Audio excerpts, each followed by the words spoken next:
Hey everyone, and welcome to The Explainer.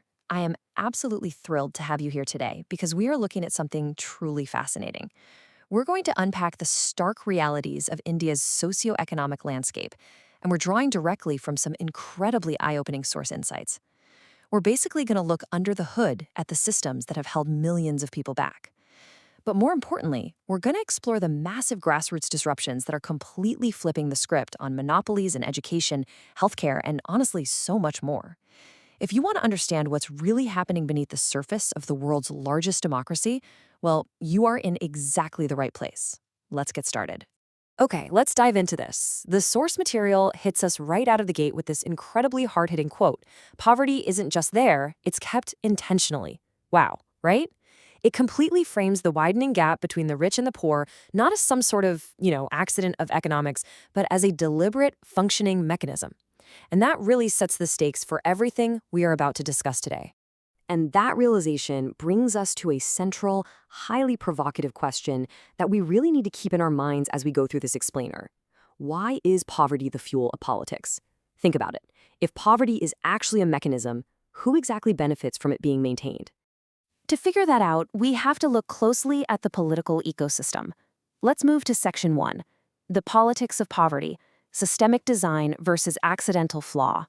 So the source breaks down exactly how the systemic poverty functions in real time. When citizens are kept struggling just for their basic, everyday survival, long-term development completely drops off their radar. I mean, how can you plan for the future when you're just trying to get through today? Without quality education, upward mobility is completely stalled. And here is the political payoff. Desperation makes vote bank politics incredibly effective. A desperate demographic is unfortunately much easier to manipulate than an empowered, educated one. Just to put a number on that level of desperation, 500 rupees. That's it. The source notes that poverty has been driven so deep that voters, pushed entirely to the brink, are sometimes bought for just a few hundred rupees mere days before an election. It's a pretty stark illustration of how deeply marginalized people have become, where their immediate, literal survival dictates their democratic choices. But the impact of systemic poverty isn't just financial or political, it's deeply, deeply psychological.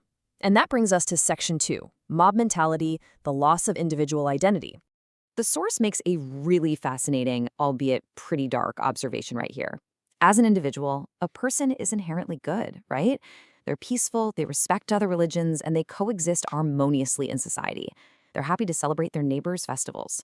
But when systemic poverty strips away individual identity and the critical thinking that comes with education, that exact same person can easily be absorbed into a mob.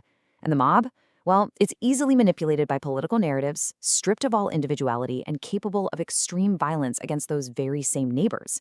It's the lack of basic education and security that turns an individual into a manipulatable crowd. So what is the cure for this? You disrupt the monopoly on knowledge. Let's get into Section 3, affordable education, breaking the coaching monopoly. Look at this staggering number, 65,000 crore rupees. That is the education budget in just one single state, Bihar. Yet, the source points out a truly painful irony. Despite this massive, massive allocation of funds, government school buildings are quite literally crumbling. The quality of education is so poor that it is hard to believe, and frankly, no parent genuinely wants to send their children there if they have any other choice. And naturally, this creates a massive educational divide. You have these failing government schools on one side and private coaching monopolies on the other. And those private centers, they're charging upwards of 1.5 lakhs for entrance exams like JEE, NEET, and CLAT. It's completely, utterly out of reach for the masses. But here's the good news. Grassroots disruption is stepping right in. They're offering top-tier preparation for absolutely minimal fees. And you know what? It's working. The source proudly highlights that this democratization of education is expected to produce around 1,500 upcoming PCS officers. It literally proves that exorbitant fees are absolutely not a prerequisite for national success. Which leads to this incredible micro-narrative from the source. A student with a hand deeply cut from selling coconuts cleared IIT. Man, that just humanizes the data perfectly, doesn't it? When you finally break the monopoly of expensive education, this is exactly who benefits. Brilliant minds that were trapped in poverty are finally getting the key to unlock their true potential. Okay, so once you educate a population, you still have to keep them healthy, right? And you have to do it without bankrupting them. That brings us to Section 4, Healthcare Disruption, Profits versus People. Now, what's really interesting about this slide is the sheer, unbelievable scale of the price disruption. Just look at these comparisons. An MRI scan that normally costs desperate families 7,000 rupees on the private market, it's being offered for 1,800 at grassroots hospitals. An X-ray is just 35 rupees. A heart ECG, literally just 25 rupees. This isn't just a simple discount, it is a complete and total shattering of the healthcare pricing monopoly. And let me tell you exactly why removing that financial barrier matters so much, using a really specific story from the source. A man walks into a clinic, casually chewing tobacco, and just figures, hey, an ECG is only 25 rupees, I might as well get one, right? Well, that 25 rupee test revealed severe abnormalities. Doctors immediately sent him for an echo and found 4 major heart blockages, just in the nick of time. Because the test was so incredibly affordable that someone would do it casually on a whim, a catastrophic, completely fatal stroke was entirely prevented. And the gratitude this kind of access generates is just immense. The source shares this touching story of an elderly woman from Hajipur whose child needed kidney care. She couldn't afford much at all, but the medicine she was prescribed cost only 16 rupees. In return, she brought a massive bunch of bananas from her own field to give to the hospital staff. It beautifully highlights the pride of the poor. They don't want charity, you know? They want dignity. And affordable healthcare provides exactly that. But make no mistake, disrupting these entrenched systems isn't cheap. The source notes that just one radiation machine for cancer treatment costs an eye-watering 42 crore rupees. And, incredibly, this grassroots healthcare disruption is largely self-funded. They are scaling up to handle highly complex treatments without relying on massive sweeping outside donations. It really goes to show the sheer willpower required to genuinely challenge these established healthcare monopolies. So, what actually happens when we take these grassroots disruptions and apply them at a macro level? Let's look at Section 5, True Potential, Unchaining a Billion Minds.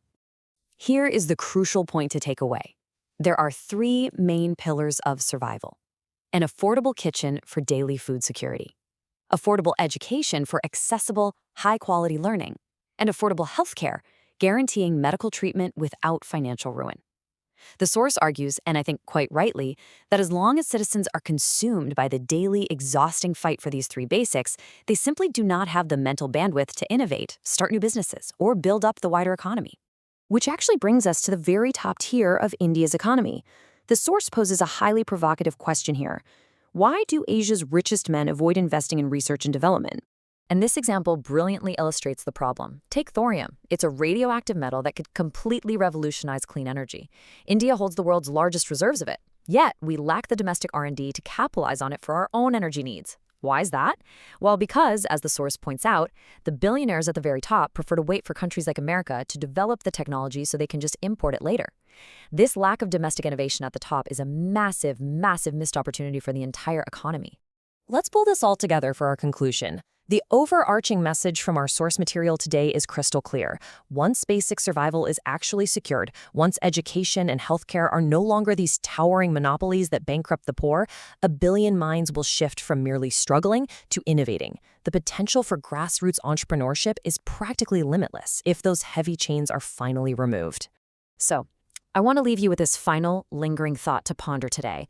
If these grassroots disruptions successfully break the monopolies and the heavy chains of basic survival are finally broken once and for all, just how fast could India run?